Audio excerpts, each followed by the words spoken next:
മോഷണക്കേസ് പ്രതി വൈദ്യപരിശോധനയ്ക്കിടെ ആശുപത്രിയിൽ നിന്നും രക്ഷപ്പെട്ടോടി. കളമശ്ശേരി മെഡിക്കൽ കോളേജിൽ നിന്നാണ് ചികിത്സയ്ക്കെത്തിച്ച പ്രതി പോലീസിനെ വെട്ടിച്ച് ഓടി രക്ഷപ്പെട്ടത്. മണിക്കൂറുകൾക്ക് ശേഷം ഇതര സംസ്ഥാനക്കാരനായ പ്രതിയെ ആലുവയിൽ നിന്ന് പോലീസ് പിടികൂടി. പ്രതി രക്ഷപ്പെടുന്നതിന്റെ CCTV ദൃശ്യങ്ങൾ പുറത്തുവന്നു. കളമശ്ശേരി മെഡിക്കൽ കോളേജിനകത്തു നിന്നും പോലീസിനെ വെട്ടിച്ച് പ്രതി ഓടി രക്ഷപ്പെടുന്നതിന്റെ CCTV ദൃശ്യങ്ങളാണിത്. ആശുപത്രിയിലെ റിസപ്ഷന് സമീപത്തേക്ക് പോലീസ് ഉദ്യോഗസ്ഥൻ മാറിയതിന് തൊട്ടു പിന്നാലെയായിരുന്നു വീൽചെയറിലിരുന്ന പ്രതി ഇറങ്ങിയോടിയത്.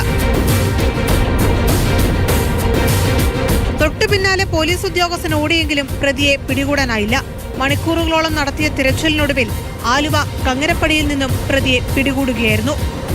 മെട്രോ നിർമ്മാണ സ്ഥലത്തു നിന്നും കോപ്പർ കേബിളുകളും ബാറ്ററിയും അടക്കം മോഷണം നടത്തിയ കേസിലാണ് തൃക്കാക്കര പോലീസ് വെസ്റ്റ് ബംഗാൾ സ്വദേശിയായ അസദുള്ളയെ പിടികൂടിയത്.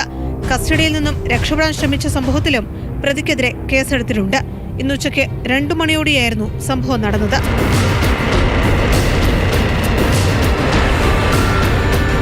മാതൃഭൂമി ന്യൂസ്, കൊച്ചി.